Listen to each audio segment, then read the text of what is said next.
إن الحمد لله نحمده ونستعينه ونستغفره ونعوذ بالله من شرور أنفسنا ومن سيئات أعمالنا من يهده الله فلا مضل له ومن يضلل فلا هادي له أشهد أن لا إله إلا الله وحده لا شريك له وأشهد أن محمدا عبده ورسوله أما بعد فإن خير الحديث كتاب الله وخير الهدي هدي محمد صلى الله عليه وسلم وشر الأمور محدثاتها وكل محدثة بدعة وكل بدعة ضلالة وكل ضلالة في النار.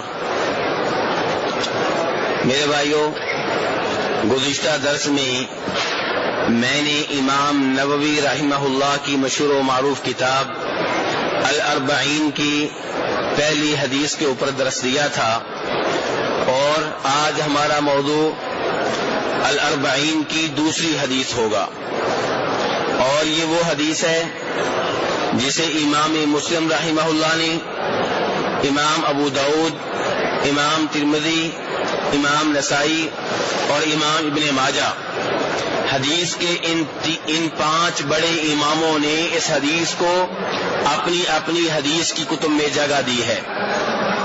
تو یہ حدیث شک و شبہ سے بالاتر ہے. اس کی نسبت نبی علیہ الصلوۃ والسلام کی طرف بالکل ایسے ہی ہے جیسے اس وقت سورج نکلا ہوا ہے.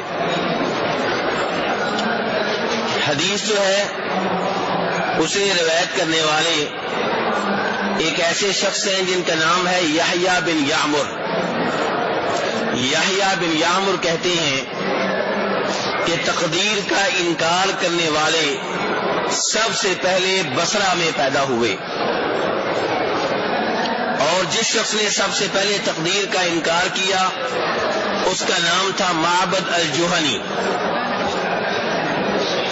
یحییٰ بن یعمر کہتے ہیں میں اور ایک شخص حمید بن عبد الرحمن، ہم دونوں حج کے لیے آئے تو ہم نے یہ کہا کہ اگر نبی علیہ الصلوۃ والسلام کے صحابہ کرام میں سے کوئی صحابی مل جائے تو ہم اس صحابی سے ان لوگوں کے متعلق سوال کریں جو تقدیر کا انکار کر رہے ہیں، جو تقدیر کو نہیں مانتے. یحییٰ بن یعمر کہتے ہیں کہ اللہ نے ہمیں توفیق دی کہ ہمیں جناب عبداللہ بن عمر رضی اللہ عنہما مل گئے. کہتے ہیں کہ میں نے اور میرے ساتھی نے انہیں گھیرے میں لے لیا، ان کے دائیں اور بائیں ہو گئے. یحییٰ بن یعمر کہتے ہیں کہ مجھے امید تھی کہ میرا ساتھی یہی توقع کرے گا کہ گفتگو میں کروں، سوال میں کروں، چنانچہ میں نے سوال کیا اور میں نے انہیں بتایا کہ ہمارے بصرہ میں کچھ ایسے لوگ ہیں یقرؤون القرآن، جو قرآن پڑھتے ہیں. میرے بھائی بات سننے والی ہے، ایک طرف تقدیر کا انکار کرتے ہیں، دوسری طرف قرآن پاک پڑھتے ہیں. وَيَتَقَفَّرُونَ الْعِلْمَ، اور علم حاصل کرتے ہیں، علم کی جستجو میں رہتے ہیں، علم کی تلاش میں رہتے ہیں. اور دوسری طرف ان کا یہ خیال ہے کہ تقدیر وغیرہ کچھ نہیں ہے. یہ جو عقیدہ ہے کہ جو کچھ دنیا میں ہو رہا ہے اللہ کے ہاں پہلے سے لکھا ہوا ہے، جو کچھ دنیا میں ہو رہا ہے اللہ کو پہلے سے معلوم ہے، اس کا وہ لوگ انکار کرتے ہیں اور کہتے ہیں کہ جب بھی کوئی کام ہوتا ہے تو وہ اثر نو ہوتا ہے، پہلے سے تقدیر میں کچھ بھی نہیں لکھا ہوا. بے الفاظ دیگر اللہ تبارک و تعالیٰ کو بھی پہلے سے معلوم نہیں ہوتا کہ اب کیا ہوگا. تو جناب عبداللہ ابن عمر رضی اللہ عنہما نے ان لوگوں کے بارے میں کیا کہا؟ فرمایا کہ جب تمہاری ان سے ملاقات ہو تو ان کو میرا یہ پیغام دے دینا کہ عبداللہ بن عمر کا تم سے کوئی تعلق نہیں ہے، میں تم سے بری و ذمہ ہوں اور تمہارا مجھ سے کوئی تعلق نہیں ہے، تم مجھ سے بری و ذمہ ہو. تو کیا پہلے کوئی تعلق تھا میرے بھائیوں؟ جی ہاں، پہلے تعلق تھا. کس چیز کا؟ دین کا. دینی بھائی چارہ، مسلمان ایک دوسرے کے بھائی بھائی ہیں، لیکن جب انہوں نے یہ عقیدہ ظاہر کیا، اتنا برا عقیدہ، اتنا غلط عقیدہ کہ تقدیر کو نہیں مانتے، عبداللہ بن عمر رضی اللہ عنہما نے صاف صاف کہا کہ جاؤ ان کو میرا پیغام دے دو کہ میرا تم سے کوئی تعلق نہیں ہے، اور ان کو یہ بتا دو کہ اگر تم اللہ کی راہ میں احد پہاڑ کے برابر سونا دے دو، گولڈ دے دو، اور تقدیر کا انکار کرتے ہوئے فوت ہو جاؤ تو اللہ تبارک و تعالیٰ تمہیں جنت نہیں بلکہ جہنم میں پھینکے گا۔ میرے بھائیو، حدیث ابھی جاری ہے، اور یہ دوسری حدیث ہے، میں پہلے بتا چکا ہوں کس کتاب کی، الاربعین۔ الاربعین کس امام کی کتاب ہے؟ امام نووی۔ کس امام کی کتاب ہے میرے بھائیو؟ امام نووی۔ اور امام نووی جو ہیں، انہوں نے یہ حدیثیں جو لی ہیں، جو 40 کے قریب حدیثیں اپنی کتاب میں لکھی ہیں، انہوں نے وہ امام بخاری سے، امام مسلم سے، امام ابو داؤد سے، امام ترمذی سے، ان بڑے اماموں سے لی ہیں۔ تو یہ ان کی کتاب کی یہ دوسری حدیث ہے، اور اس حدیث میں آپ دیکھ رہے ہیں کہ عبداللہ بن عمر رضی اللہ عنہما کیا کہہ رہے ہیں کہ اگر کوئی تقدیر کا انکار کرتے ہوئے فوت ہو جائے، احد پہاڑ کے برابر اللہ کی راہ میں گولڈ اور سونا دے دے، اسے کچھ فائدہ نہیں ہوگا۔ اس سے یہ پتہ چلا میرے بھائیو عقیدے کی کتنی اہمیت ہے۔ اگر کوئی آدمی کفر و شرک پہ فوت ہو جائے، دنیا میں جتنے بھی رفاہی کام کر لے، جتنے بھی یتیموں کی سرپرستی کر لے، جتنی بھی بیواؤں کے اوپر خرچ کر لے، روز قیامت اسے کوئی فائدہ نہیں ہوگا۔ عقیدہ پہلے، توحید پہلے، رسالت پہلے، تقدیر پہلے، رسولوں پہ ایمان لانا ہوگا، اللہ کی کتابوں پہ ایمان لانا ہوگا۔ اس کے بعد جناب عبداللہ ابن عمر رضی اللہ عنہ نے فرمایا، اب تک جو گفتگو ہوئی ہے اس میں نبی علیہ الصلوۃ والسلام کا ذکر نہیں ہے۔ اب تک جو الفاظ میں نے آپ کے سامنے بیان کیے ہیں عبداللہ ابن عمر کے ذاتی الفاظ ہیں، اور وہ صحابی ضرور ہیں، مقام و مرتبہ ان کا بہت اونچا ہے، لیکن نبی نہیں ہے۔ اب حدیث آگے آ رہی ہے، عبداللہ ابن عمر کہتے ہیں کہ مجھے بتایا میرے والد جناب عمر فاروق رضی اللہ عنہ نے، جناب عمر فاروق رضی اللہ عنہ نے کیا کہا؟ کہتے ہیں کہ ہم نبی علیہ الصلوۃ والسلام کے ساتھ بیٹھے ہوئے تھے، مجلس لگی ہوئی تھی، نبی علیہ الصلوۃ والسلام کے پاس بیٹھے ہوئے تھے، اچانک ایک آدمی نمودار ہوا۔ وہ آدمی، اس کی صورتحال یہ تھی، اس کا حلیہ وغیرہ بتاتے ہیں جناب عمر فاروق، اس کی شخصیت کے بارے میں بتاتے ہیں کہ اس کے اوپر کوئی سفر کی علامت نہیں تھی۔ سفر کی علامت کیا ہوتی ہے جی؟ کوئی مٹی وغیرہ ہو، کوئی کپڑے آپ کے جو ہیں ان سے زہر ہو رہا ہو، کوئی آپ کے بالوں سے زہر ہو رہا ہو، چہرے کے اوپر کوئی تھکن کے آثار ہوں، اس آدمی کے اوپر سفر کی کوئی نشانی نہیں تھی، یعنی کہ وہ مسافر نہیں لگتا تھا۔ اور عجیب بات یہ تھی کہ ولا یعرفہ منا احد، کہ ہم میں سے اسے کوئی جاننے والا بھی نہیں تھا۔ اگر وہ مدینہ سے باہر سے آیا ہوتا تو اس کے اوپر سفر کی علامتیں ہوتی، اگر مدینہ میں سے ہوتا تو اسے ہم میں سے کوئی نہ کوئی جاننے والا ہوتا۔ لیکن عجیب آدمی ہے کہ سفر کی کوئی علامت اس کے اوپر نظر نہیں آ رہی، اور ہم مدینہ والوں میں سے اسے کوئی پہچاننے والا، جاننے والا بھی نہیں ہے۔ نبی علیہ الصلوۃ والسلام کے پاس آ کر بیٹھ گیا، اور اس نے اپنے گھٹنے نبی علیہ السلام کے گھٹنوں کے ساتھ لگا لیے، اور اپنی ہتھیلیاں اس نے نبی علیہ السلام کی لانوں پہ رکھ دی۔ سارے معاملے عجیب ہیں۔ پہلا معاملہ یہ عجیب کہ مسافر بھی نہیں لگتا اور مدینہ والوں میں سے بھی نہیں ہے، اور دوسرا عجیب معاملہ یہ ہے کہ نبی علیہ الصلوۃ والسلام کے بالکل قریب آ کے بیٹھ گیا ہے اور اپنے ہاتھ آپ کی رانوں پہ رکھ دیے ہیں، اور پھر کہا نبی علیہ الصلوۃ والسلام کو مخاطب کر کے کہ آپ مجھے بتائیے اخبرنی عن الاسلام، اسلام کے بارے میں بتائیں، اسلام کے بارے میں آگاہ کریں کہ دین اسلام کسے کہتے ہیں، اسلام کیا چیز ہے۔ یہ اس آدمی کا پہلا سوال ہے۔ تو نبی علیہ الصلوۃ والسلام اس کے جواب میں کہتے ہیں کہ اسلام یہ ہے کہ تم اس بات کا اقرار کر لو، اعتراف کر لو، یہ بات تسلیم کر لو کہ اللہ کے سوا کوئی معبود برحق نہیں ہے۔ اسلام کا تعارف کرا رہے ہیں کون؟ نبی علیہ الصلوۃ والسلام۔ اور تعارف کراتے ہوئے سب سے پہلی چیز آپ نے کیا بیان کی ہے کہ یہ بات ماننا پڑے گی، اس بات کو تسلیم کرنا پڑے گا، اس بات کی گواہی دینا پڑے گی کہ اللہ کے سوا کوئی معبود برحق نہیں ہے۔ معبود برحق نہیں ہے اس کا مطلب یہ ہے کہ جھوٹے معبود ہیں، ایسے معبود ہیں جو عبادت کے حقدار نہیں ہے۔ اور یہ حقیقت ہے، معبود تو بہت ہیں۔ ہندو کس کی پوجا کرتے ہیں جی؟ بتوں کی، گائے کی، بندر کی، عورت کی شرمگاہ کی۔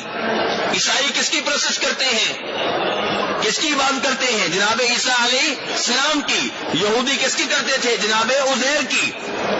تو معبود تو بہت ہیں، اور کتنے آج مسلمان ہیں جو آپ کو مل جائیں گے، وہ اللہ کے سوا اوروں کو پکارتے ہوں گے، قبر والے کو پکارتے ہوں گے۔ اور یہ پکارنا کیا ہے؟ یہ دعا ہے، اور دعا عبادت ہے کہ نہیں؟ میرے بھائیو، دعا عبادت ہے کہ نہیں؟ نبی علیہ السلام فرماتے ہیں، ترمذی شریف کی حدیث ہے، ابو داؤد شریف کی حدیث ہے کہ دعا عبادت ہے۔ یہ خود فرمایا ہے میرے نبی علیہ السلام نے۔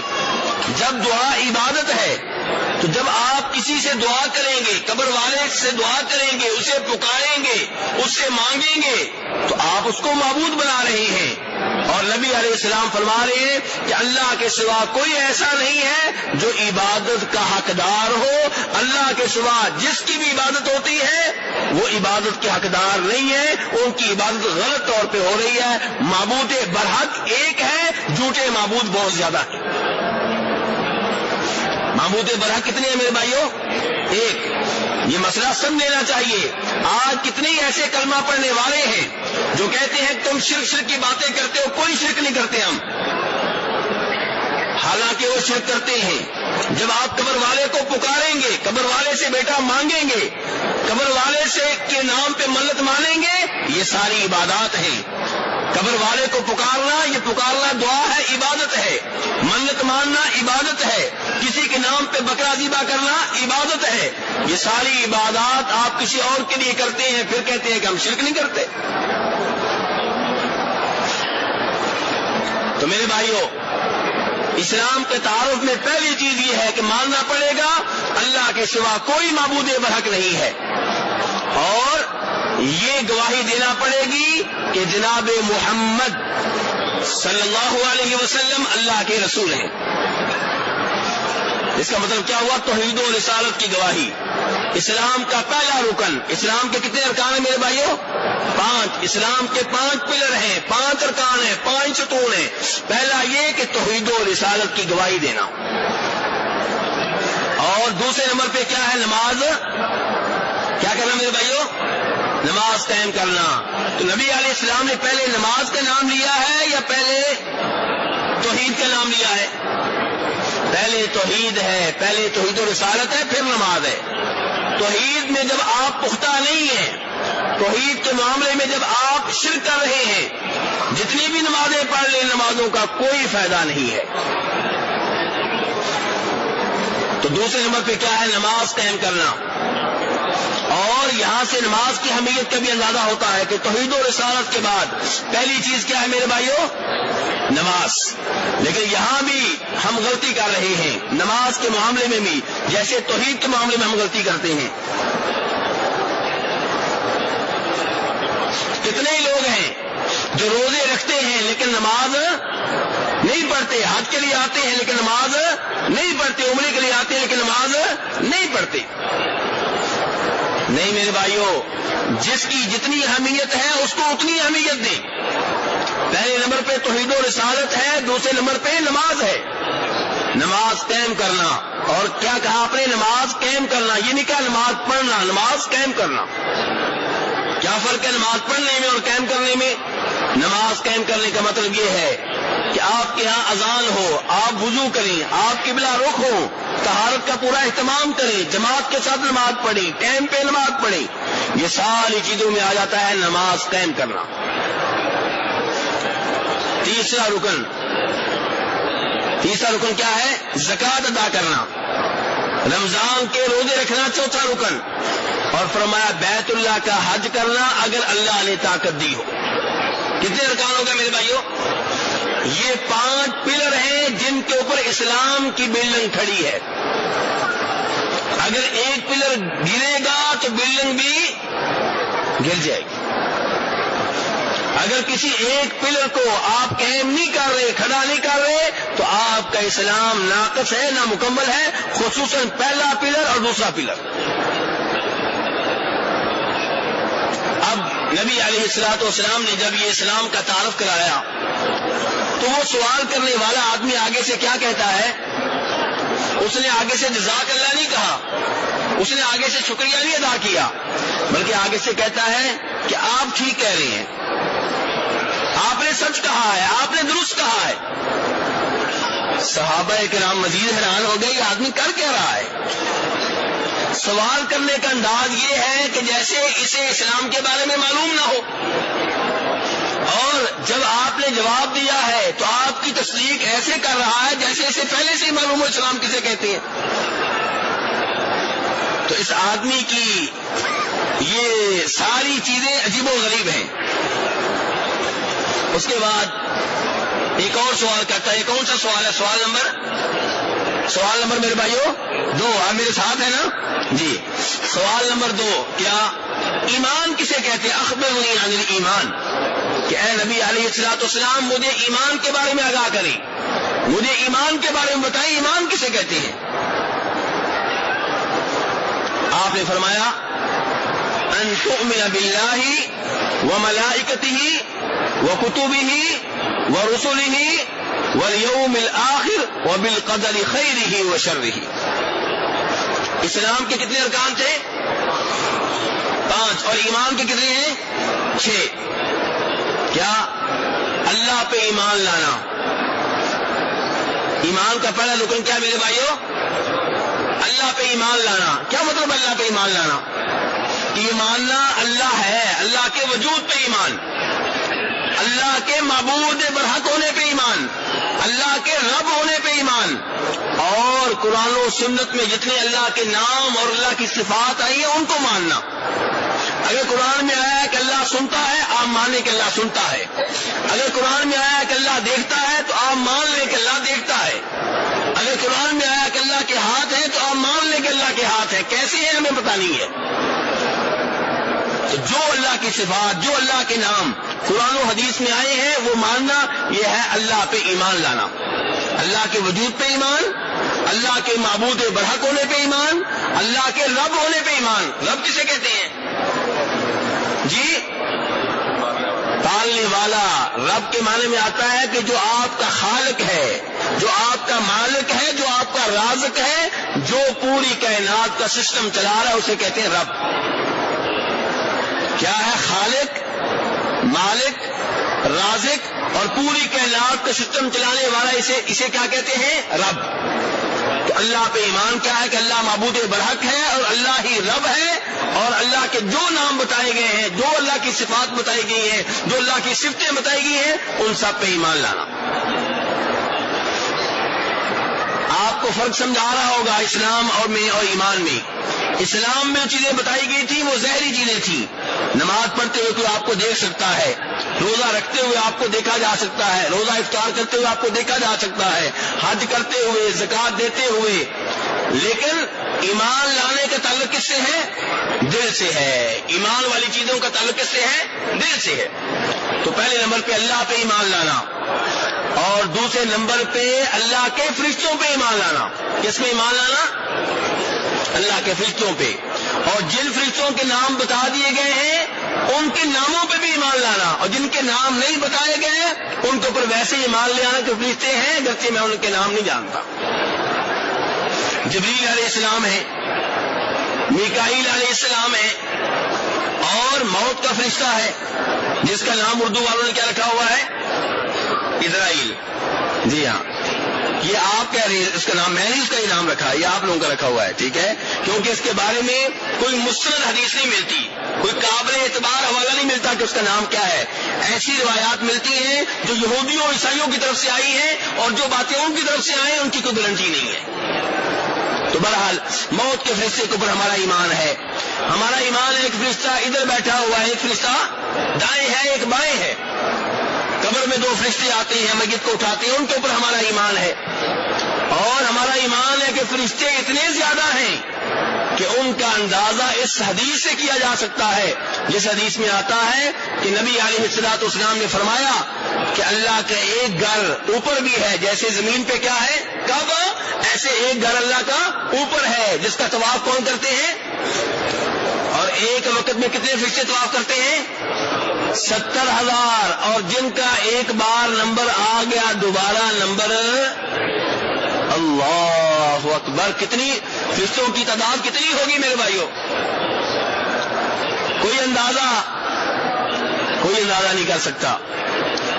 کہتے ہیں سائنس بہت آگے نکل گئی ہے، لوگ بہت آگے نکل گئے ہیں، ٹیکنالوجی کہاں سے کہاں پہنچ گئی، لیکن اللہ کے معاملات کو یہ اپنے احاطہ میں نہیں کر سکتے.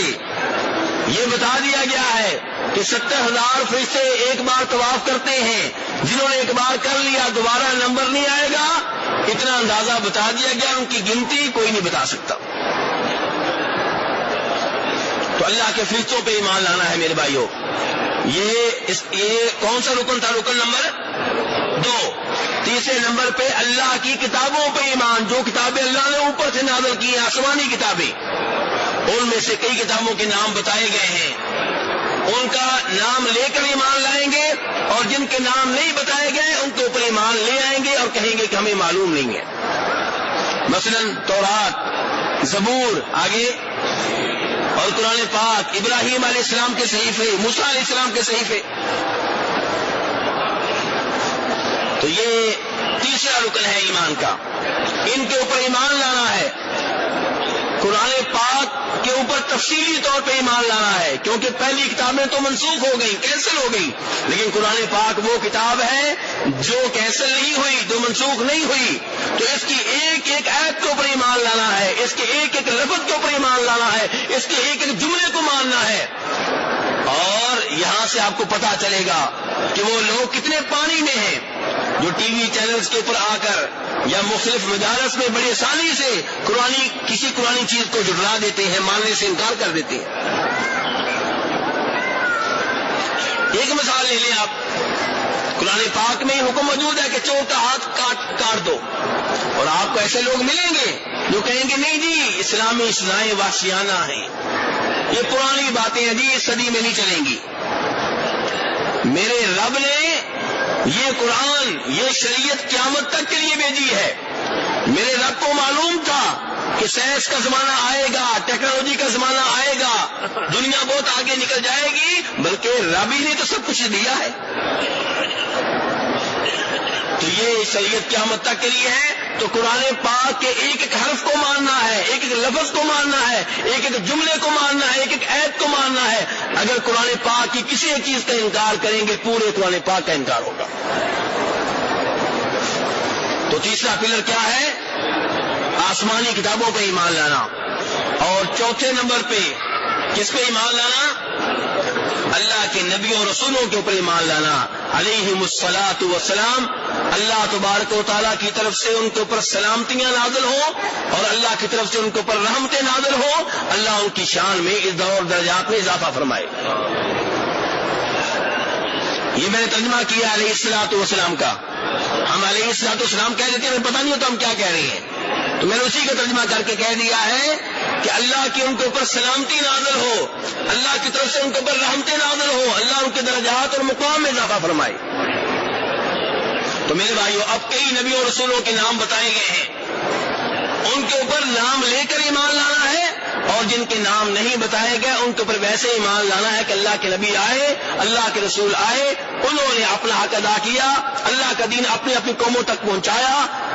کئی قومیں مان گئیں، کئی قومیں نہیں مانی، جو نہیں مانی ان کے اوپر اللہ کا عذاب آیا، لیکن ہم ان نبیوں اور رسولوں کے اوپر ایمان لاتے ہیں، اور خصوصاً آخری نبی جناب محمد صلی اللہ علیہ وسلم پہ، جو تمام نبیوں کے سردار ہیں، جو خاتم النبیین ہیں، جن کے اوپر نبوت کا اختتام ہو چکا، اور جن کی نبوت و رسالت پوری دنیا کے لیے ہے، بلکہ انسانوں اور جنوں کے لیے بھی ہے، اور جن کو روز قیامت اللہ تبارک و تعالی سب سے بڑی شفاعت کا موقع عنایت فرمائیں گے۔ اور اس کے بعد پانچواں پلر، پانچواں رکن ایمان کا آخرت کے اوپر ایمان لانا۔ کس کے اوپر ایمان لانا میرے بھائیو؟ آخرت کے اوپر۔ اور آخرت کے اوپر ایمان لانے میں کیا شامل ہے کہ جو ہی کوئی آدمی فوت ہوتا ہے اس کی برزخ کی زندگی شروع ہو جاتی ہے، اور برزخ کی زندگی آخرت کے مرحلوں میں سے ایک مرحلہ ہے، برزخ کی زندگی ہے، پھر قیامت آئے گی، پھر ان سب کو اٹھایا جائے گا، حساب کتاب ہوگا، حوض کوثر ہوگا، پل صراط ہوگا، جنت جہنم ہوگی، اللہ تبارک و تعالی کئی لوگوں کو شفاعت کا موقع عنایت فرمائیں گے، کئی لوگوں کو جہنم میں داخل کریں گے، کئی لوگوں کو جنت میں داخل کریں گے، جزا و سزا ہوگی۔ یہ ساری چیزیں آخرت میں داخل ہیں، تو پانچواں رکن یہ ہے کہ آخرت کے اوپر ایمان لانا۔ اور چھٹا رکن کیا ہے میرے بھائیو؟ تقدیر پہ ایمان۔ کس پہ ایمان میرے بھائیو؟ تقدیر پہ، کہ دنیا میں اچھا ہو رہا ہے یا برا ہو رہا ہے، یہ سارے کا سارا اللہ کو پہلے سے معلوم ہے، اللہ نے پہلے سے لکھا ہوا ہے، اور اللہ کی مشیت سے ہو رہا ہے۔ کوئی ایسا کام دنیا میں نہیں ہے جو اللہ کے کنٹرول اور ارادے سے باہر ہو۔ کئی لوگ شرک کر رہے ہیں، شرک جو ہے اس میں اللہ کی رضا نہیں ہے لیکن اللہ کا ارادہ ہے، یہ فرق سمجھ لیجیے گا۔ شرک ہو رہا ہے، قتل ہو رہے ہیں، بم دھماکے ہو رہے ہیں، بڑے بڑے غلط کام ہو رہے ہیں، ان میں اللہ کا ارادہ اور اللہ کی مشیت ہے، اللہ کی رضا اس میں نہیں ہے۔ کیا مطلب؟ کہ غلط کام کرنے والوں کو اللہ نے ڈیل دے رکھی ہے، لیکن اللہ کے کنٹرول سے باہر نہیں ہے، اللہ نے خود اختیار دے رکھی ہے، جو کرنا ہے کر لو، اچھا راستہ بتا دیا، برا راستہ بتا دیا، جنت کا راستہ بتا دیا، جنت کا راستہ بتا دیا، پھر اختیار دے دیا گیا، جو کرنا ہے کر لو۔ لیکن اس کا مطلب یہ نہیں ہے کہ یہ لوگ اللہ کے کنٹرول سے باہر ہیں، اللہ کی قدرت سے باہر ہیں، نہیں، اللہ کے ارادے سے سارے کام ہو رہے ہیں، لیکن اللہ ان غلط کاموں کے اوپر اللہ راضی نہیں ہے۔ اللہ نے رسی ڈھیلی کر دی ہے، قتل کرنا چاہتے ہو قتل کر لو، شراب پینا چاہتے ہو شراب پی لو، لیکن بتا دیا کہ میں شراب پینے پہ راضی نہیں ہوں، قتل کرنے پہ میں راضی نہیں ہوں، جوا کھیلنے پہ میں راضی نہیں ہوں، لیکن تمہیں اختیار ہے، موت آنے تک جیسے عمال کرو گے ویسا تمہیں بدلہ ملے گا، موت آنے تک تمہیں مہلت دے دی گئی ہے، جو کرنا ہے کر لو۔ تو یہ فرق ہے ارادے میں اور رضا میں۔ تو دنیا میں جو بھی کام ہو رہے ہیں اللہ کے، میرے بھائیوں میرے ساتھ ہیں آپ، دنیا میں جو بھی کام ہو رہے ہیں اللہ کے ارادے سے ہو رہے ہیں، لیکن غلط کاموں کے اوپر اللہ راضی نہیں ہے، اللہ کی رضا اس میں شامل نہیں ہے۔ تو تقدیر کیا ہے میرے بھائیوں؟ کہ اللہ تبارک و تعالیٰ نے آسمانوں زمین کی تخلیق سے 50,000 سال پہلے جو کچھ بھی دنیا میں ہو رہا ہے سارے کے سارا لکھ لیا تھا، یہ ہوگا ایسے ہوگا، اور اللہ کو پہلے سے معلوم ہے، اور وہ جو لکھا ہوا ہے اسی کے مطابق سب کچھ ہو رہا ہے، اس میں ذرا بھر بھی تبدیلی نہ ہوئی ہے نہ قیامت تک تبدیلی ہوگی۔ اب لوگ کہتے ہیں، بہانے کرنے والے بہانے کرتے ہیں، عذر پیش کرنے والے عذر پیش کرتے ہیں کہ اگر میں چوری کرتا ہوں تو اس میں میرا کیا قصور ہے، یہ تو پہلے سے لکھا ہوا ہے۔ کرتے ہیں یا نہیں کرتے میرے بھائی؟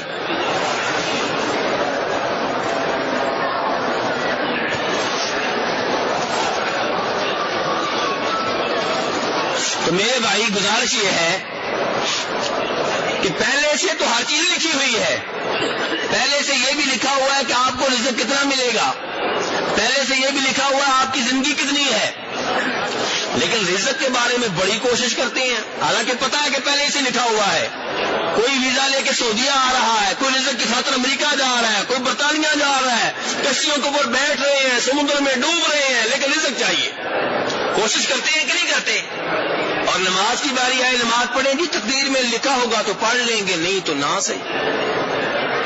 تو رزق کی باری کیوں نہیں کہتے کہ مجھے بچے چھوڑ کے، بوڑھے والدین چھوڑ کے سعودیہ جانے کی کوئی ضرورت نہیں، امریکہ جانے کی کوئی ضرورت نہیں، برطانیہ جانے کی کوئی ضرورت نہیں، رزق جو ملنا ہے ادھر ہی مل جائے گا.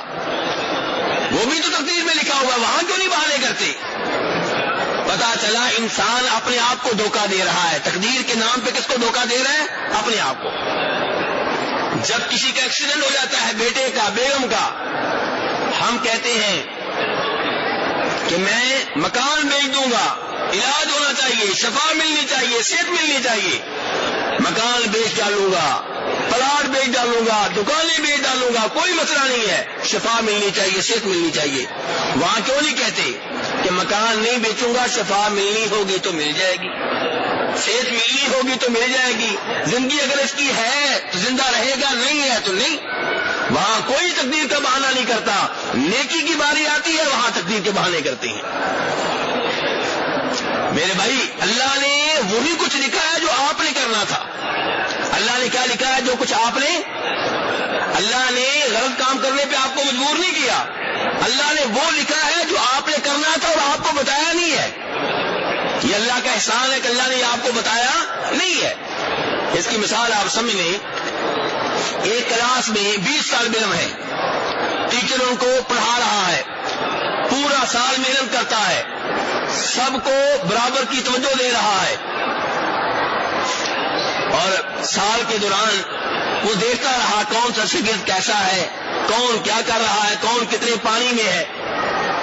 تو سال کے آخر میں اس نے خفیہ رپورٹ لکھی اور پرنسپل کو جمع کروا دی کہ یہ لڑکا اول آئے گا، یہ اس کی پوزیشن دوسری ہوگی، اور یہ 3 لڑکے فیل ہوں گے. امتحان ہوئے اور رزلٹ ویسے ہی آیا جیسے ٹیچر نے لکھا تھا. اب بعد میں ان شاگردوں کو، فیل ہونے والوں کو معلوم ہوا کہ ٹیچر نے یہ رپورٹ پہلے ہی لکھ دی تھی. اب جناب ہڑتال کر دی، مظاہرے کر رہے ہیں، احتجاج کر رہے ہیں کہ جناب ٹیچر نے تو پہلے ہی لکھ دیا تھا کہ ہم فیل ہوں گے، تو اس لیے ہمارے ساتھ ظلم ہوا ہے، زیادتی ہوئی ہے. کیوں میرے بھائیو ظلم زیادتی ہوئی ہے؟ نہیں ہوئی. کیوں؟ ٹیچر نے آپ کو فیل نہیں کیا، لیکن ٹیچر کا علم کہہ رہا تھا، اس کا ناقص علم، اس کا تجربہ کہہ رہا تھا کہ یہ 3 لڑکے فیل ہوں گے، ورنہ اس نے کوئی ظلم و زیادتی نہیں کی. سوال جو ان کو دیے گئے وہی ان کو دیے گئے، پورے سال میں جتنی محنت ان کو کرائی گئی اتنی ان کو کرائی گئی. لیکن اس کا ایک تجربہ ہے، اس کا ایک علم ہے، اور وہ علم ناقص ہے، غلط بھی ہو سکتا ہے، جبکہ اللہ کا علم مکمل ہے، اس میں کوئی نقص نہیں ہے، اس میں کوئی عیب نہیں ہے. اس اللہ نے اس علم کی بنیاد پہ پہلے سے لکھ دیا کون کیا کرے گا. اب اگر کوئی ہڑتال کرے، کوئی احتجاج کرے، کوئی کہے میرے ساتھ زیادتی ہو رہی ہے، تو وہ جھوٹ بول رہا ہے، غلط کہہ رہا ہے. آپ کو تو پتہ ہی نہیں ہے کہ لکھا کیا ہے، آپ کو پتہ ہی نہیں آپ کی تقدیر میں کیا ہے. اور پھر جو اللہ نے لکھا ہے وہ لکھا ہے جو آپ نے کرنا تھا. یہ نہیں ہے کہ اللہ نے لکھ کے کہہ دیا کہ اب تم ایسے کرو. تو اس لیے میرے بھائیوں، یہ تقدیر ہے اور تقدیر کے اوپر ایمان لانا ضروری ہے. تو ایمان کے کتنے ارکان ہوئے میرے بھائیوں؟ 6. عام طور پہ جب ہم کہتے ہیں کہ میں مسلمان ہوں تو اس میں اسلام والی چیزیں بھی داخل ہوتی ہیں، اسلام کے ارکان بھی، ایمان کے ارکان بھی. اور جب میں کہتا ہوں کہ میں مومن ہوں تو اس سے مراد یہ ہوتا ہے کہ اسلام کے ارکان کو بھی مانتا ہوں، ایمان کے ارکان کو بھی مانتا ہوں. لیکن اگر دونوں ایک جگہ پہ آ جائیں، مثلا میں کہوں کہ میں مسلمان بھی ہوں، مومن بھی ہوں، تب پھر مسلمان کا معنی اور ہوگا، مومن کا معنی اور ہوگا. مسلمان کا معنی یہ کہ 5 ارکان، توحید و رسالت کی گواہی دینا، نماز قائم کرنا، زکات ادا کرنا، یہ جو 5 ارکان ہیں ان کو مانتا ہوں، ان کو پر عمل کرتا ہوں. اور مومن کا مطلب یہ ہوگا کہ 6 ایمان کے جو ارکان ہیں انہیں مانتا ہوں. لیکن جب اکیلا لفظ بولا جائے کہ میں مسلمان ہوں تو اس میں اسلام کے ارکان بھی آ جاتے ہیں، ایمان کے ارکان بھی آ جاتے ہیں. یا اکیلا لفظ بولا جائے کہ میں مومن ہوں تو اس میں بھی اسلام کے ارکان بھی آ جاتے ہیں، ایمان کے ارکان بھی آ جاتے ہیں. تو میرے بھائیوں، کتنے سوال ہو چکے ہیں اس آدمی کی طرف سے؟ 2. نبی علیہ السلام نے سوال کا جواب دیا. دوسرے کا وہ آدمی پھر بولا کہ صدقت، آپ ٹھیک کہہ رہے ہیں، آپ درست کہہ رہے ہیں، آپ سچ بول رہے ہیں۔ صحابہ کرام کہتے ہیں ہمیں پھر تعجب ہوا کہ عجیب آدمی ہے، سوال ایسے کرتا ہے جیسے اس کے پاس معلومات نہ ہو، اور تصدیق ایسے کرتا ہے جیسے یہ معلومات پہلے سے ہو۔ اس نے پھر تیسرا سوال کیا۔ تیسرا سوال کیا ہے کہ اخبرنی عن الاحسان، مجھے احسان کے بارے میں بتائیے، احسان کسے کہتے ہیں؟ اور یہ اردو والا احسان نہیں ہے میرے بھائیو، عربی کا احسان ہے، دھیان سے، کہ مجھے احسان کے بارے میں بتائیے، احسان کسے کہتے ہیں؟ احسان کیا ہے؟ حسن پیدا کرنا۔ کیا پیدا کرنا؟ حسن، کوئی کام اچھے طریقے سے کرنا، عمدگی سے کرنا۔ مجھے احسان بتائیے کسے کہتے ہیں؟ آپ نے فرمایا احسان یہ ہے ان تعبد اللہ کأنک تراہ فإن لم تکن تراہ فإنہ یراک۔ احسان یہ ہے کہ تم اللہ کی جب بھی عبادت کرو تو عبادت کا انداز یہ ہو کہ گویا کہ تمہارے تصور میں یہ ہے کہ تم اللہ کو دیکھ رہے ہو، اور اگر تم اس مقام پہ نہیں پہنچے تو تمہیں یہ یقین ہونا چاہیے کہ اللہ تمہیں دیکھ رہا ہے۔ میرے بھائیوں، اب جب جس آدمی کے ذہن میں یہ بات ہو کہ میں اللہ کو دیکھ رہا ہوں تو عبادت کرتے ہوئے عبادت میں کوئی عیب ہوگا؟ بڑے دھیان سے کرے گا، بڑی عمدگی سے کرے گا۔ وہ نماز پڑھتے ہوئے اپنے رومال سے نہیں کھیلے گا، داڑھی سے نہیں کھیلے گا، ناک سے نہیں کھیلے گا، بالوں سے نہیں کھیلے گا۔ اس کو پتا ہے کہ میں اپنے رب کو دیکھ رہا ہوں، ورنہ یہ تو پکا یقین ہے کہ میرا رب مجھے دیکھ رہا ہے۔ جس کے ذہن میں یہ بات آ جائے کہ میرا رب مجھے دیکھ رہا ہے، وہ روزہ رکھ کے فلمیں نہیں دیکھے گا، وہ روزہ رکھ کے کسی کی غیبت نہیں کرے گا، وہ روزہ رکھ کے کسی کے اوپر ظلم و زیادتی نہیں کرے گا، وہ روزہ رکھ کے کسی کے پیسے جو ہے ان کے اوپر قبضہ نہیں کرے گا، کیونکہ اس کو پتا ہے میں نے روزہ رکھا ہوا ہے اور میرا رب دیکھ رہا ہے کہ کیسا اس کا روزہ ہے۔ جس نے میرے بھائیوں جو یہ تصور کر لے گا کہ میرا رب مجھے دیکھ رہا ہے، یقین کر لے گا میرا رب مجھے دیکھ رہا ہے، وہ حج بڑے عمدگی سے کرے گا، عمرہ بڑے اچھے انداز سے کرے گا، طواف کرتے ہوئے پوری توجہ اللہ کی جانب ہوگی، اللہ سے مانگ رہا ہوگا، گناہوں کی معافی مانگ رہا ہوگا، اپنے لیے رشتے داروں کے لیے شفا مانگ رہا ہوگا، اللہ سے دعا کر رہا ہوگا کہ یا اللہ مجھے قرآن کی تلاوت کی توفیق دے، مجھے قرآن کا علم دے دے، مجھے قرآن کا مفسر بنا دے، یا اللہ مجھے نمازیں پڑھنے کی توفیق دے دے۔ وہ گڑگڑاتا چلا جائے گا، روتا چلا جائے گا، کیونکہ اس کو پتا ہے کہ میرا رب مجھے دیکھ رہا ہے۔ اور یہاں پہ ایک عقیدے کی اصلاح کر دوں، اللہ تبارک و تعالیٰ کو دنیا میں دیکھنا کسی کے لیے ممکن ہے میرے بھائیوں؟ کیا اللہ کو کسی انسان نے اس دنیا میں دیکھا ہے؟ نہیں میرے بھائی، کسی نے نہیں دیکھا۔ اللہ تبارک و تعالیٰ روز قیامت اپنا دیدار جنتیوں کو کرائیں گے، اور ہم اللہ سے دعا کرتے ہیں مسجد نبی میں بیٹھ کر کہ یا اللہ ہمیں ان خوش نصیبوں میں شامل کر جو روز قیامت تیرے بابرکت چہرے کو دیکھنے کا اعزاز حاصل کریں گے۔ لیکن اس دنیا میں نہ اللہ کو کسی انسان نے دیکھا ہے، نہ کوئی دیکھ سکتا ہے۔ کئی لوگ کہتے ہیں کہ نبی علیہ الصلوۃ والسلام نے اسراء و معراج کے موقع پہ دیکھا ہے، یہ غلط بات ہے، غلط بات ہے، یہ وہ مبالغہ ہے، یہ وہ حد سے آگے بڑھ جانا ہے جس سے شریعت نے روکا ہے۔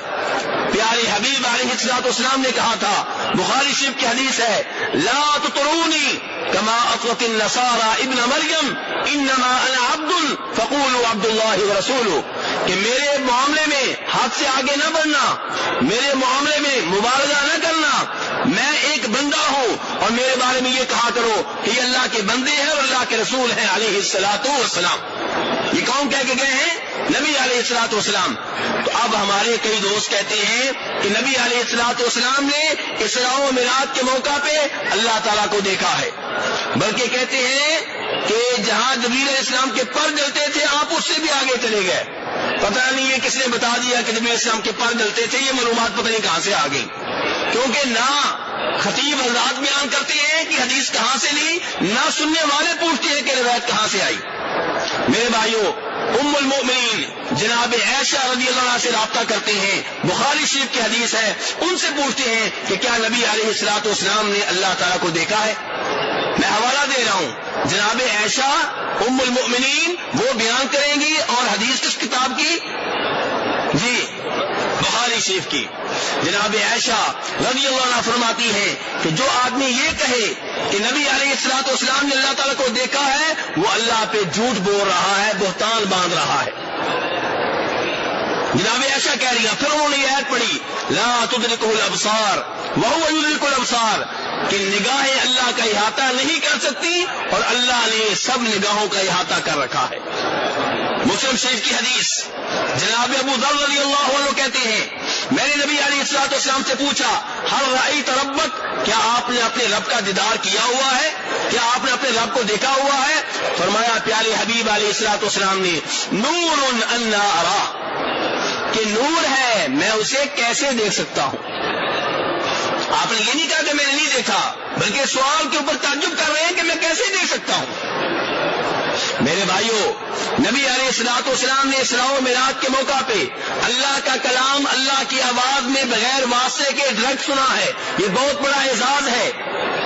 جیسے موسیٰ علیہ السلام نے طور پہاڑ پہ اللہ کا کلام سنا تھا، اللہ کی آواز میں اللہ کو دیکھا نہیں تھا، ایسے ہی نبی علیہ الصلوۃ والسلام نے اسراء و معراج کے موقع پہ اللہ کا کلام اللہ کی آواز میں سننے کا شرف حاصل کیا، اور یہ بہت بڑا شرف ہے، بہت بڑا اعزاز ہے۔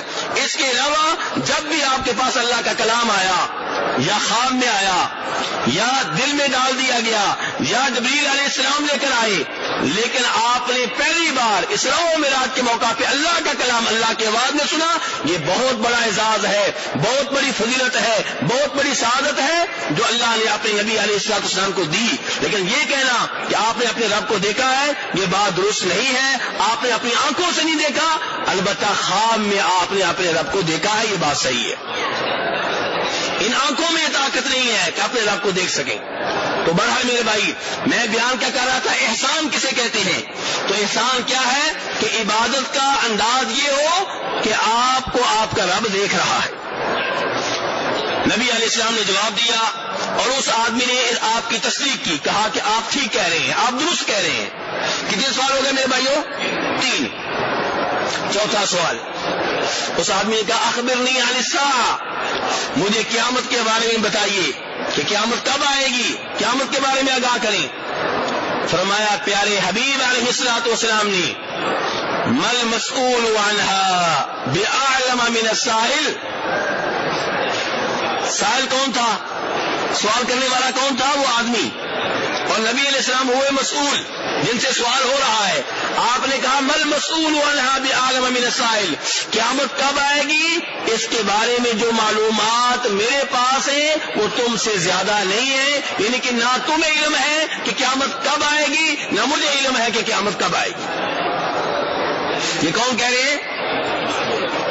نبی علیہ الصلوۃ والسلام بتا رہے ہیں کہ قیامت کب آئے گی، بالتحدید نہیں بتا سکتا، تعیین کر کے نہیں بتا سکتا کہ کس سال آئے گی، کتنے سالوں کے بعد آئے گی، یہ نہیں بتا سکتا۔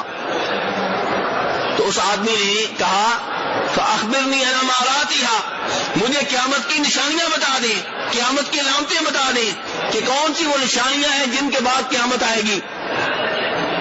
تو تب فرمایا نبی علیہ الصلوۃ والسلام نے ان تلد الامۃ ربتها، قیامت کی نشانیوں میں سے آپ جانتے ہیں میرے بھائیوں کہ نبی علیہ الصلوۃ والسلام نے قیامت کی کئی نشانیاں بتائی ہیں، کئی اس حدیث میں اور کئی دیگر حدیث میں، اور کئی نشانیاں بڑی ہیں، کئی نشانیاں چھوٹی ہیں۔ بڑی نشانیوں کی مثال دیں، مثلا کوئی بھائی مثال دے بڑی نشانیاں قیامت کی۔ جی جی، یہ بڑی نشانی نہیں ہے۔ سورج نکلے گا، ٹھیک ہے، تو کہہ رہے ہیں کہ سورج مغرب سے نکلے گا، یہ بڑی نشانی ہے۔ دجال کا آنا، عیسیٰ علیہ السلام کا نزول، ٹھیک ہے، اور امام مہدی، یہ ہے قیامت کی بڑی نشانیاں، اور کئی آپ نے بتائی ہیں چھوٹی نشانیاں۔ تو اب آپ بتا رہے ہیں اس حدیث میں چھوٹی نشانیاں بتا رہے ہیں۔ آپ نے فرمایا ان تلد الامۃ ربتها، قیامت کی نشانیوں میں سے ایک نشانی یہ ہے کہ لونڈی اپنی مالکہ کو جنم دے گی۔ لونڈی کس کو پیدا کرے گی؟ الفاظ تو دہرا دیں، مطلب سمجھا دوں گا۔ لونڈی جو ہے اپنی مالکہ کو جنم دے گی. اس کا کیا مطلب ہے؟ علماء کرام نے اس کے کئی مطلب لکھے ہیں کہ یہ بھی ہو سکتا ہے، شاید اس کا مطلب یہ ہو، شاید اس کا مطلب یہ ہو. اور اس کا واضح طور پہ جو مطلب نظر آ رہا ہے وہ یہ ہے کہ عرب حضرات شادیاں کریں گے اجمی عورتوں سے جو کافر ہوں گی، اجمی عورتوں سے شادیاں کریں گے، لونڈیوں سے، یا ان سے ویسے تعلقات قائم کریں گے جس کی شریعت نے اجازت دے رکھی ہے کہ جو آپ کی لونڈی ہے، آج کل لونڈیاں نہیں ہیں، آج کل نہیں ہے مسئلہ، یہ ذہن میں رکھیں. جب لونڈیاں تھیں اور جب ہوا کریں گی، آئندہ بھی یہ وقت آئے گا. تو فرمایا قیامت کے نشانوں میں سے نشانی یہ ہے کہ لونڈی اپنی مالکہ کو جنم دے گی. اس کا مطلب یہ ہوا کہ ایک آدمی کسی لونڈی سے تعلقات قائم کرے گا یا شادی کرے گا. اب کیا ہوگا؟ اب جو اس سے بچی پیدا ہوگی وہ غلام ہوگی، لونڈی ہوگی یا آزاد ہوگی؟ وہ آزاد ہوگی کیونکہ اس کا باپ آزاد ہے. اب بچی جو ہے وہ مالکہ ہے اور ماں جو ہے وہ لونڈی ہے، اس کے اوپر حکم چلائے گی. اور دوسرا مطلب یہ علماء کرام نے لکھا ہے کہ ایسا وقت آئے گا کہ اولاد اتنی نافرمان ہوگی، اتنی سرکش ہوگی کہ یہ لگے گا کہ جیسے ماں نہ ہو، لونڈی ہو. تو بہرحال یہ قیامت کی نشانیوں میں سے ایک نشانی آپ یہاں پہ بتا رہے ہیں. دوسری نشانی آپ نے بتائی وَأَن تَرَى الْحُفَاةَ الْعُرَاةَ الْعَالَةَ رِعَاءَ الشَّاءِ يَتَطَاوَلُونَ فِي الْبُنْيَانِ، کہ فرمایا کہ ایسا وقت آئے گا کہ وہ لوگ جو اتنے فقیر ہوا کریں گے کہ جسم پہ لباس نہیں ہے، پاؤں میں جوتا نہیں ہے، قلاش ہیں، مسکین ہیں، بکریوں کے چرواہے ہیں. لیکن وقت آئے گا کہ اتنی لمبی لمبی بلند و بالا بلڈنگیں بنائیں گے کہ ایک دوسرے کے اوپر فخر کر کے کہا کریں گے. ایک کہے گا میری بلڈنگ زیادہ لمبی ہے، زیادہ بلند ہے، دوسرا کہے گا نہیں میری بلڈنگ جو ہے یہ زیادہ بلند و بالا ہے. اب میرے بھائی یہاں پہ جتنے بیٹھے ہوئے ہیں ان کی نگاہوں میں وہ بلڈنگیں آ رہی ہوں گی جو مسجد نبی کے دائیں بائیں ہیں. سب سے پہلے ان کی نگاہ ان کے اوپر جاتی ہے. ایسے ہی ہے، ایسے ہی ہے میرے بھائی. وہ بلڈنگ جو فخر کے لیے بنائی جائے، جس کا کوئی مصرف نہ ہو، جس کی ضرورت نہ ہو، بس فخر کے لیے کہ میری بلند ہے، وہ کہ میری بلند ہے، تو یہ جو ہے یہ غلط ہے. لیکن جہاں پہ ضرورت ہو، اب یہاں پہ اگر بلند و بالا یہ ہوٹل نہیں ہوں گے تو آپ حضرات کا قیام کہاں ہوگا بتائیے؟ تو یہ ضرورت کے لیے ہیں. ان کے بارے میں آپ کے ذہن میں بری بات نہیں آنی چاہیے، پتہ نہیں لوگ اتنا برا ظن کیوں رکھتے ہیں. تو میرے بھائی نہیں، یہ تو بلڈنگیں جو ہے یہ ضرورت کے لیے ہیں، آپ کی آسانی کے لیے ہے، تاکہ آپ مسجد نبوی کے قریب ہوں. اور بات حدیث میں ہو رہی ہے ان بلڈنگوں کی جو اس لیے بنائی جا رہی ہے فخر کرنے کے لیے کہ میری بلڈنگ جو ہے اس کی اونچائی زیادہ ہے، وہ کہتا ہے میری بلڈنگ کی اونچائی زیادہ ہے. یہ نبی علیہ السلام نے جواب دیا.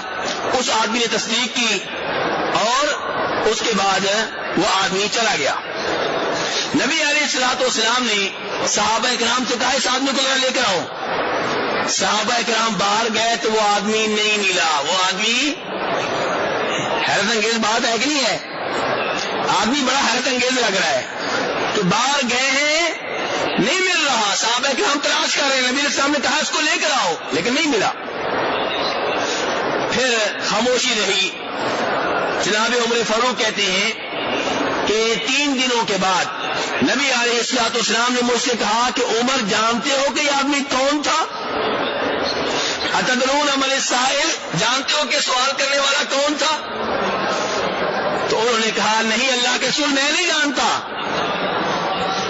صحابہ کرام ولی اللہ کے ولی ہیں کہ نہیں، اور اللہ کے بزرگ ہیں کہ نہیں، لیکن غیب کا دعویٰ نہیں کرتے.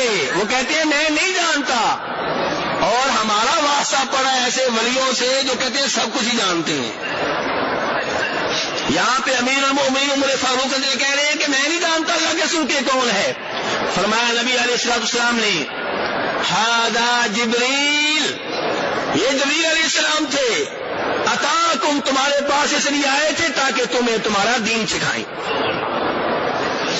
یہ کون آئے تھے میرے بھائیوں؟ جبریل علیہ السلام آئے تھے کہ سوال و جواب کی نشست ہو، لوگ توجہ سے گفتگو سنیں، دھیان سے سنیں، دیکھیں سوال کرنے والا کتنا عجیب آدمی ہے، توجہ پوری ہو جائے، بڑے دھیان سے یہ سارا سلسلہ سنیں، اور ایسا ہی ہوا۔ وہ سوال کرتا چلا گیا، صحابہ کرام کی حیرت بڑھتی چلی گئی، تو انہوں نے مکمل توجہ سے اس حدیث کو سنا ہے، نبی علیہ الصلوۃ والسلام کے بیان کو سنا ہے، آپ کی گفتگو کو سنا ہے۔ تو میرے بھائیو یہ جبریل علیہ الصلوۃ والسلام تھے۔ اب میرے بھائیو یہاں پہ ایک اور مسئلہ حل کر لیں کہ صحابہ کرام نہیں پہچان سکے کہ جبریل علیہ السلام ہے، صحابہ کرام نہیں پہچان سکے، پتا چلا غیب کا علم صرف میرے رب کے پاس ہے، کسی اور کے پاس نہیں ہے۔ اس لیے میرے رب نے سچ کہا ہے قرآن پاک میں، قُل لَا يَعْلَمُ مَنْ فِي السَّمَاوَاتِ وَالْأَرْضِ الْغَيْبَ إِلَّا اللَّهُ۔ اللہ فرماتے ہیں کہ نبی علیہ السلام نے لوگوں کو بتا دیں کہ میرے سوا کوئی بھی عالم الغیب نہیں ہے۔ اللہ نے کہا الا اللہ، جیسے کہا نا لا الہ، وہاں آپ کیا ترجمہ کرتے ہیں کہ کیجیے ترجمہ جی، اللہ کے سوا کوئی معبود نہیں ہے، کوئی معبود برحق نہیں ہے۔ یہاں پہ بھی اللہ نے یہی کہا ہے، قُل لَا يَعْلَمُ مَنْ فِي السَّمَاوَاتِ وَالْأَرْضِ الْغَيْبَ إِلَّا اللَّهُ۔ آسمان والوں میں کوئی عالم الغیب نہیں ہے، زمین والوں میں کوئی عالم الغیب نہیں ہے، الا اللہ، سوائے اللہ کے۔ اللہ کہے کوئی نہیں ہے، ہم کہیں کہ ہے، کیا یہ قرآن کا انکار نہیں ہے؟ کیا آپ اس کو کہیں گے کہ آپ قرآن پہ ایمان رکھتے ہیں؟ ہاں، میرے رب نے اپنے نبیوں کو کئی غیبی باتیں بتائی ہیں، غیب کا کل علم نہیں دیا۔ اللہ نے اپنے نبیوں اور رسولوں کو کئی غیبی باتیں بتائی ہیں، اور وہ جو باتیں ہیں ان میں سے کئی ایک ہمارے تک بھی پہنچ گئی ہیں۔ مثلا قبر میں دو فرشتے آ کے مردے کو بٹھاتے ہیں کہ نہیں بٹھاتے؟ آپ نے منظر دیکھا ہے؟ غیبی بات ہے کہ نہیں؟ معلوم ہو گئی آپ کو؟ جی ہو گئی ہے۔ ایک فرشتہ ادھر بیٹھا ہوا ہے ہمارے، اور ایک ادھر ہے۔ دیکھا کبھی آپ ان فرشتوں کو؟ لیکن یہ بات مجھے بھی معلوم ہو گئی، آپ کو بھی معلوم ہو گئی۔ جنت جہنم دیکھی آپ لوگوں نے؟ ایمان ہے؟ جی ہاں، یہ غیبی بات ہمیں معلوم ہو گئی ہے۔ حوض کوثر ہوگا، نبی علیہ السلام اپنے امتیوں کو پانی پلائیں گے، یہ آخرت کی ساری باتیں یہ غیبی باتیں ہیں، ہم نے یہ منظر نہیں دیکھے، لیکن یہ غیبی باتیں ہم تک پہنچی ہیں نبی علیہ الصلوۃ والسلام کے ذریعے۔ اب یہ غیبی باتیں ہم تک پہنچی ہیں تو کیا مجھے یا آپ کو عالم الغیب کہا جا سکتا ہے؟ نہیں۔ ایسے ہی اللہ نے اپنے نبیوں کو کئی غیبی باتیں بتائی ہیں، وہ ان چند غیبی باتوں کی وجہ سے عالم الغیب نہیں بن جاتے۔ اور یہ چند ایک ہیں، کیسے؟ سنیے ذرا یہ بات بھی دھیان سے۔ اللہ نے جو اپنے نبیوں کو غیبی باتیں بتائی ہیں وہ کتنی ہوں گی؟ 10، 100، 1000، لاکھ، کروڑ، ارب، کوئی تعداد ہے نا؟ اور جو اللہ کا علم ہے وہ گنا جا سکتا ہے؟ اللہ کا علم تو گنا ہی نہیں جا سکتا میرے بھائی۔ اسی لیے بخاری شریف کی حدیث ہے کہ جب موسیٰ علیہ السلام اور خضر علیہ السلام کی ملاقات ہوئی تو اس وقت ان کے سامنے ایک چڑیا نے آ کے سمندر میں سے پانی لیا۔ ہاں جی، کتنا پانی لے لیا ہوگا؟ آدھا سمندر پی گئی ہوگی نا جی؟ ہاں، کتنا؟ 1 قطرہ، 2 قطرے۔ تو وہاں پہ خضر علیہ السلام نے موسیٰ علیہ السلام سے کہا تھا، وہ بھی نبی یہ بھی نبی۔ صحیح بات یہ کہ خضر علیہ السلام نبی ہیں، تو کہا موسیٰ علیہ السلام سے کہ موسیٰ، جو علم اللہ نے تمہیں دیا ہے اور جو علم اللہ نے مجھے دیا ہے، یہ علم اللہ کے علم کے مقابلے میں وہی حیثیت رکھتا ہے جو پانی کی یہ 1-2 قطرے سمندر کے سامنے حیثیت رکھتے ہیں۔ میرے بھائیوں، اللہ کے علم کی کوئی حد نہیں ہے، اللہ کا علم گننے کے لیے کوئی حساب بنا ہی نہیں ہے۔ اور انبیاء کرام علیہم الصلوۃ والسلام کو اللہ نے یہ بھی باتیں بتائی ہیں، اور جو بتائی ہیں نبیوں نے امانت کا حق ادا کرتے ہوئے باتیں اپنے امتیوں کو بھی بتا دی ہیں۔ تو اس وجہ سے کوئی عالم الغیب نہیں ٹھہرے گا.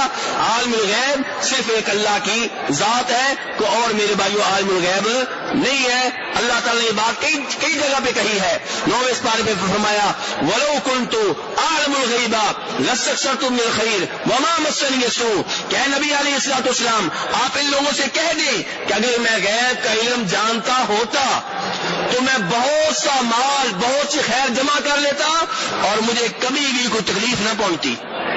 تو کیا نبی علیہ السلام کو تکلیفیں پہنچی ہیں کہ نہیں پہنچی؟ آپ کی بیٹیوں کے حمل گرائے گئے, آپ کو پتھر مارے گئے, آپ کے صحابہ کرام کو شہید کیا گیا, اور ظالموں نے ان صحابہ کرام کو بھی شہید کیا جو آپ نے اس موقع پہ بھیجے تھے. جب انہوں نے آپ سے کہا کہ ہمیں مبلغ دیجیے, وہ ہمارے ہاں آئیں, ہماری قوم کو تبلیغ کریں, نبی علیہ السلام نے بھیج دیے, انہوں نے دھوکہ دے کے شہید کر دیا. اگر آپ کے پاس غیب کا علم ہوتا تو کبھی بھی آپ ان کو نہ بھیجتے.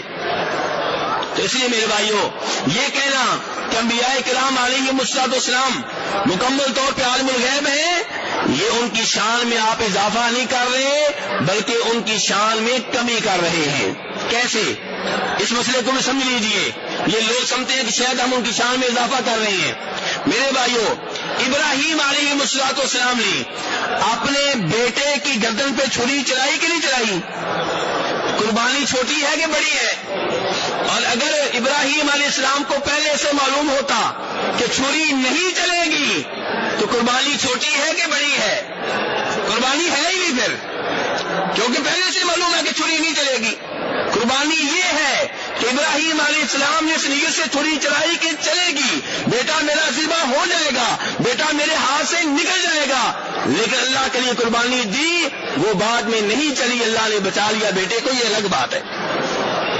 میرے بھائیوں ابراہیم علیہ السلام نمرود کی آگ میں کود پڑے, قربانی ہے کہ نہیں ہے؟ اور اگر پہلے سے معلوم ہوتا کہ آگ مجھے نہیں جلائے گی, آگ ٹھنڈک بن جائے گی, پھر قربانی ہے کہ نہیں ہے؟ پھر کوئی قربانی نہیں ہے. تو میرے بھائیوں خلاصہ کلام یہ ہے کہ یہ حدیث جو میں نے آج آپ کے سامنے رکھی ہے اسے کہتے ہیں حدیث جبریل. علماء کرام نے اس حدیث کا نام کیا رکھا ہے؟ کیونکہ سوال کرنے والے کون تھے؟ جبریل علیہ السلام. یہ حدیث جبریل ہے, بہت عظیم حدیث ہے, مسلم شریف میں آئی ہے, ابو داؤد میں ہے, ترمذی میں ہے, نسائی میں ہے, ابن ماجہ میں ہے, اور ایک اور صحابی کے ذریعے جناب ابو ہریرہ کے ذریعے رضی اللہ تعالیٰ بخاری شریف میں بھی موجود ہے. لیکن جناب عمر فاروق کے حوالے سے ان 5 کتابوں میں آئی ہے, اور بھی کئی کتابوں میں ہوگی. بڑی عظیم حدیث ہے, اس میں جو مسائل آئے ہیں ان کو دھیان سے سمجھنا چاہیے. یہ اسلام کے ارکان, یہ ایمان کے ارکان, یہ قیامت کے بارے میں آپ کا کہنا کہ میں اس کے بارے میں علم نہیں رکھتا, یہ ساری باتیں بنیادی عقائد سے تعلق رکھتی ہیں. اللہ تبارک و تعالیٰ صحیح عقائد اختیار کرنے کی توفیق